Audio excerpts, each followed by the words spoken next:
Boa noite, seja bem-vindo ao JA. Está preso o suspeito de roubar moradores de casas e apartamentos em bairros nobres de Belo Horizonte.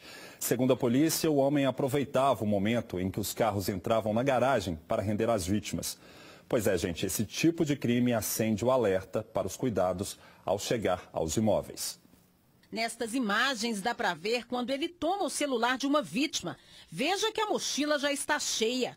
A cena foi registrada em um prédio do bairro Gutierrez. O homem de 43 anos também foi flagrado saindo de outro condomínio. Ele corre pela rua Felipe dos Santos, no bairro Lourdes. Segundo a polícia, o homem havia acabado de praticar vários roubos no prédio e a mochila estava recheada com os objetos das vítimas. De acordo com a Polícia Civil, as investigações começaram há cerca de 6 meses, após uma onda de assaltos a condomínios na região sul de Belo Horizonte. As vítimas relatavam que o ladrão agia sempre da mesma forma, sozinho, rendia quem chegava e em seguida entrava no condomínio e fazia um verdadeiro arrastão.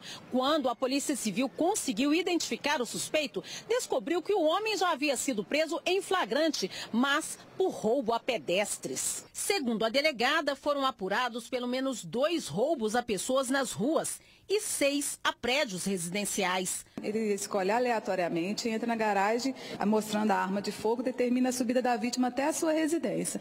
Na sua residência, ele faz todo o resto da família refém. Nós temos conhecimento do roubo dele ocorridos no bairro de Lourdes, Anchieta e Gutierrez, mas acredito que em outras localidades sim. Na sede da polícia, Ricardo Alexandre preferiu não falar nada. Ele fala que ele vive disso. Ele está preso pelo flagrante, vai continuar preso pela nossa preventiva. Nós aguardamos a justiça o deferimento de mais 2 mandados de prisão preventiva. Então, acredito que ele vai ficar um bom tempo na cadeia.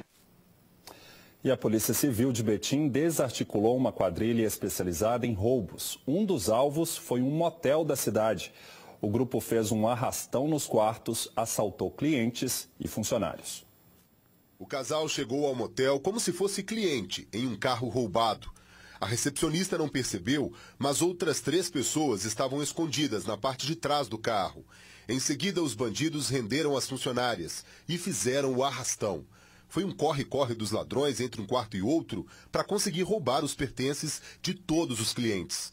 Um deles fugiu carregando uma televisão.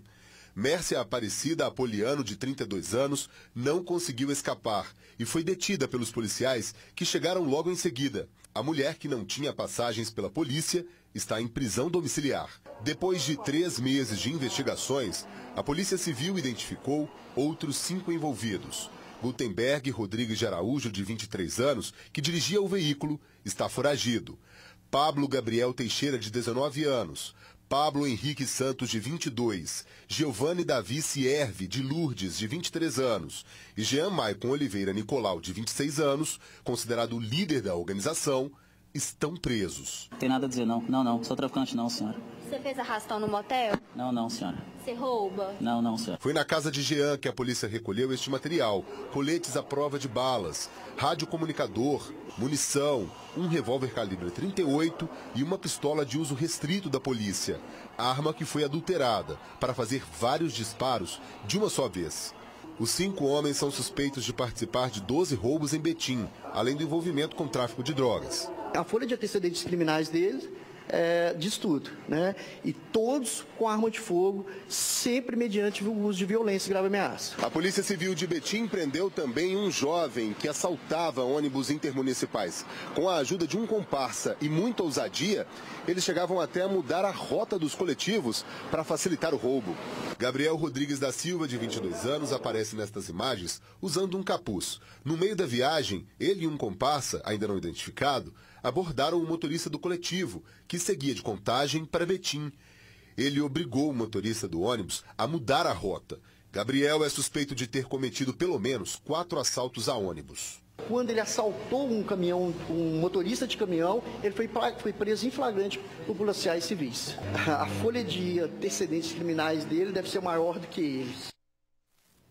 10 suspeitos de envolvimento com o tráfico de drogas foram presos durante uma operação conjunta entre a Polícia Militar e o Ministério Público no aglomerado Cabana do Pai Tomás, região oeste da capital. Em uma das casas onde funciona uma transportadora, a polícia encontrou cerca de R$100 mil.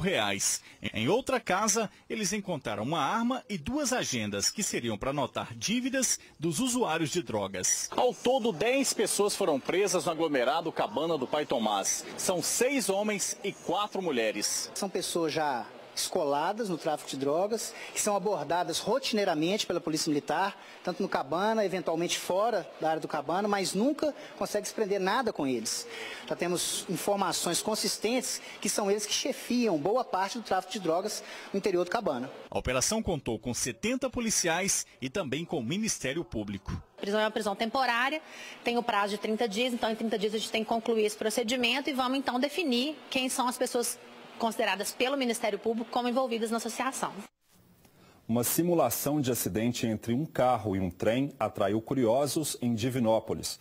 A campanha faz parte da Semana Nacional do Trânsito. A intenção é orientar os motoristas e pedestres sobre como fazer uma travessia segura.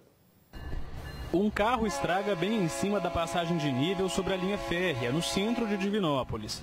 O trem não consegue parar e atinge o veículo, que ainda é arrastado por alguns metros. O casal que está no carro fica ferido. Em poucos minutos, equipes do SAMU e do Corpo de Bombeiros chegam ao local.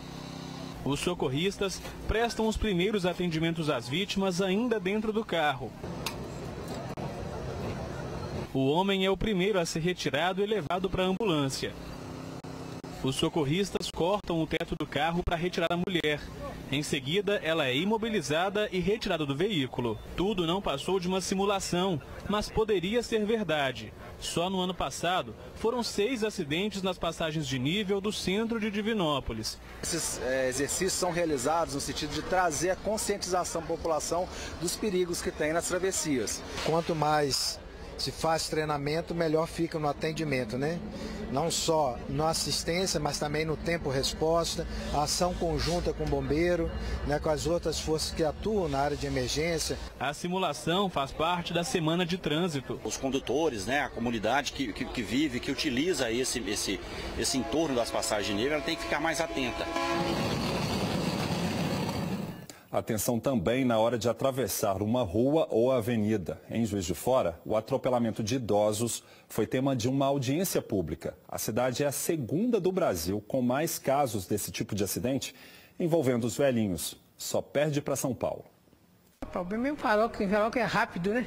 Não dá nem tempo de passar, já fecha. Abre e fecha rapidamente. Às vezes a gente chega na beirada da calçada, o sinal está aberto e você vai atravessar. Mas esquece de ver o tempo que falta. Esse tempo não vai dar, não vai ser suficiente para chegar do outro lado. O idoso e a pessoa com deficiência têm dificuldade de atravessar. Essa questão também está na pauta da Comissão Permanente de Defesa dos Direitos dos Idosos. A gente está pedindo e conscientizando a população de Juiz de Fora que ajude o idoso na travessia de uma via rápida. O assunto também foi abordado pela Comissão de Defesa dos Direitos da Pessoa Idosa da OAB. Em junho, nós mostramos que um homem de 76 anos morreu ao ser atropelado por um ônibus na Avenida Rio Branco.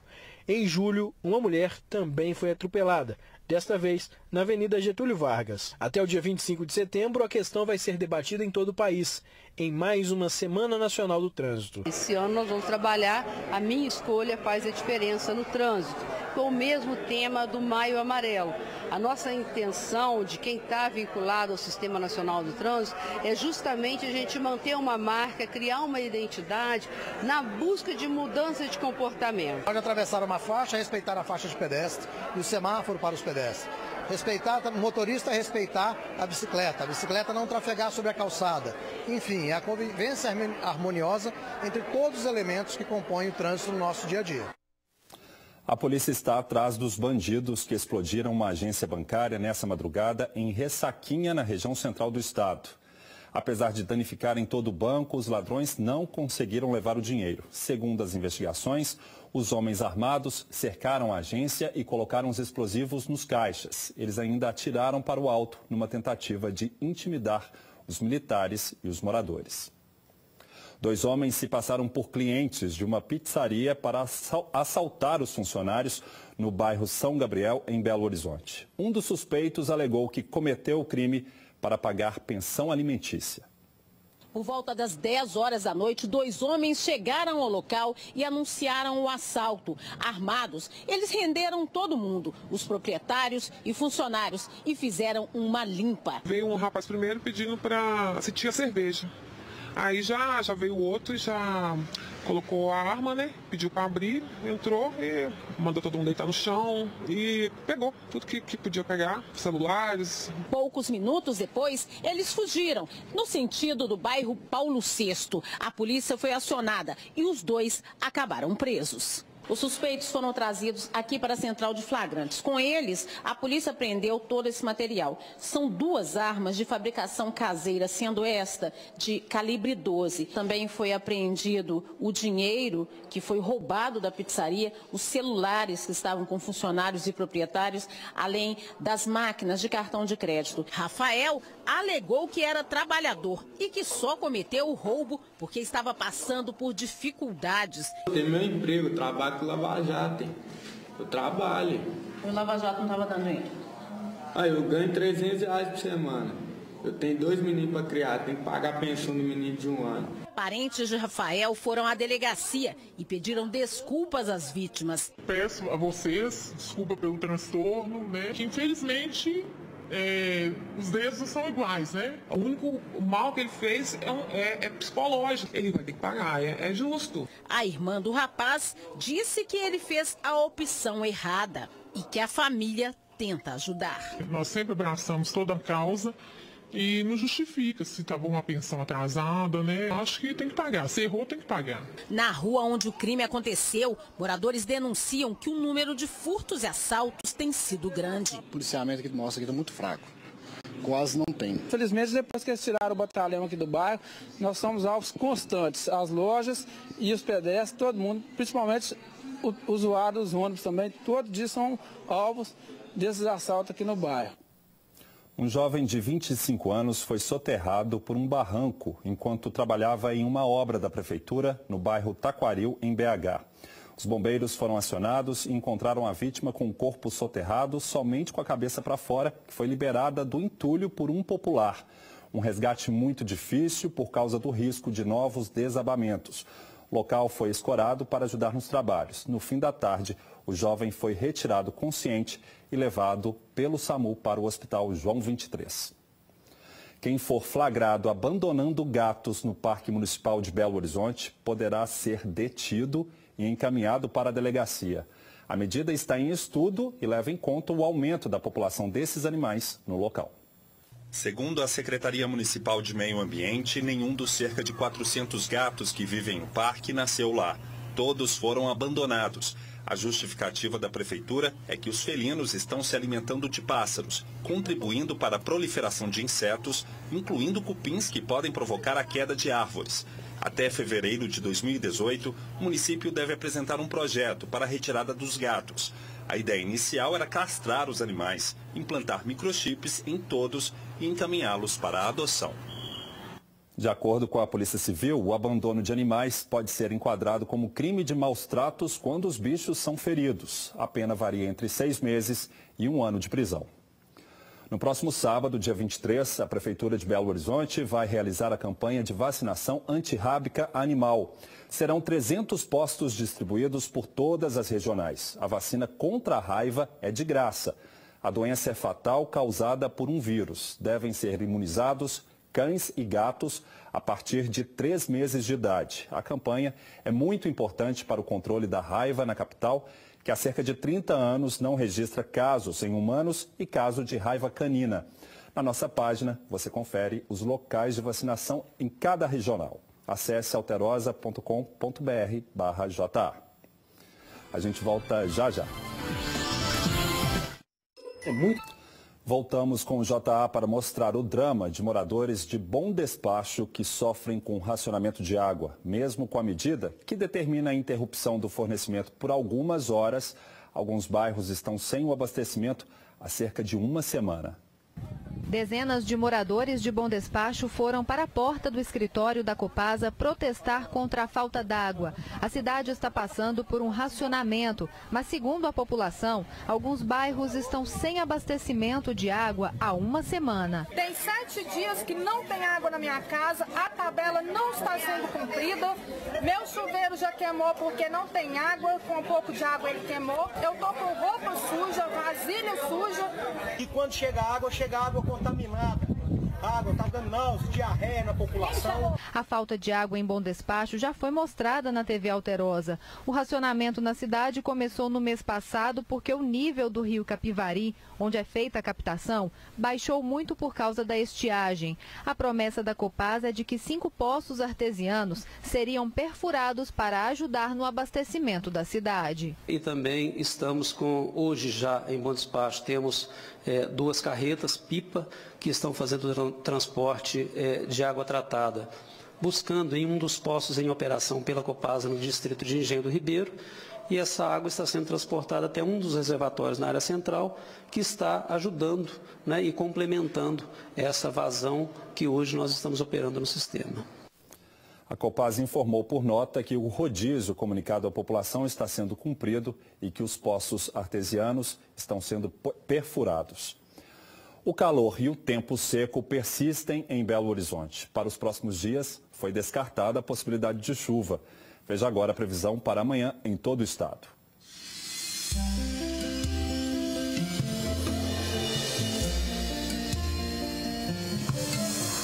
A massa de ar seco que atua sobre Minas deixa o céu claro em todas as regiões. Há possibilidade de pancadas de chuva no leste. A umidade do ar segue abaixo dos 30% durante a tarde em boa parte do estado. Em BH, mínima de 17, máxima de 28 graus. A temperatura vai de 22 a 34 em Japonvar, de 19 a 32 graus em Crisólita. Oscila entre 11 e 22 em Ressaquinha. E em Ituiutaba, mínima de 20 e máxima de 33 graus. A gente viu aí na previsão do tempo que a baixa umidade do ar vai continuar castigando o estado. Esse é um dos fatores que aumentam a possibilidade de incêndios. A devastação nas reservas florestais é a maior desde 2011. Só no Parque do Rola Moça, aqui na região metropolitana, foram registrados 65 focos. Pelo menos 2 nascentes secaram, soterradas por cinzas. Cenas que causam medo, comoção e revolta. A natureza sendo devastada pelas chamas. Desde o início de setembro, os bombeiros em Belo Horizonte trabalham incessantemente no combate a focos de incêndio. A queimada que atingiu o Parque Estadual da Serra do Rola Moça destruiu uma área que equivale a 600 campos de futebol.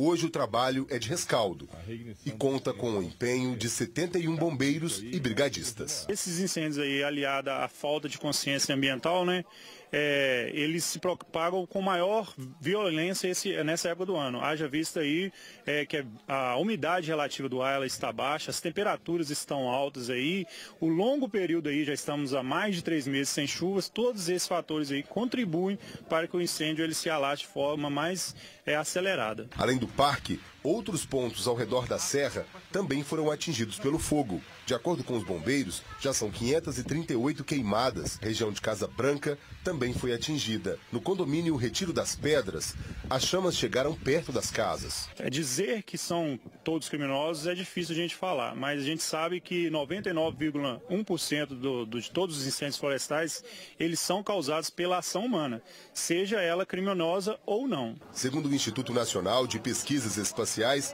neste ano no Brasil já foram registradas 26 queimadas por dia, número 44% maior do que as ocorrências do ano passado. São 3 ações básicas aí que a gente depende da sociedade para evitar um incêndio florestal. A primeira delas é evitar, lógico, as práticas que possam levar aos incêndios florestais. Um exemplo, quando for fazer a limpeza do seu lote, sempre fazer através de capina ou mesmo roçamento, e nunca com utilização do fogo. Segundo passo, percebendo qualquer atitude suspeita ou de crime, sempre fazer essa denúncia via 181, que é o Disque Denúncia Unificada, via 190, que é o telefone da Polícia Militar de Minas Gerais, e via 193, que é o telefone do Corpo de Bombeiros Militar. E o terceiro passo, que é, percebendo qualquer foco de incêndio, fazer o contato via 193 o mais rápido possível, porque quanto mais rápido a gente inicia o combate, maiores são as chances de obter êxito. JA fica por aqui, você assiste agora ao SBT Brasil. Voltamos amanhã a partir das 7h15. Uma ótima noite para você.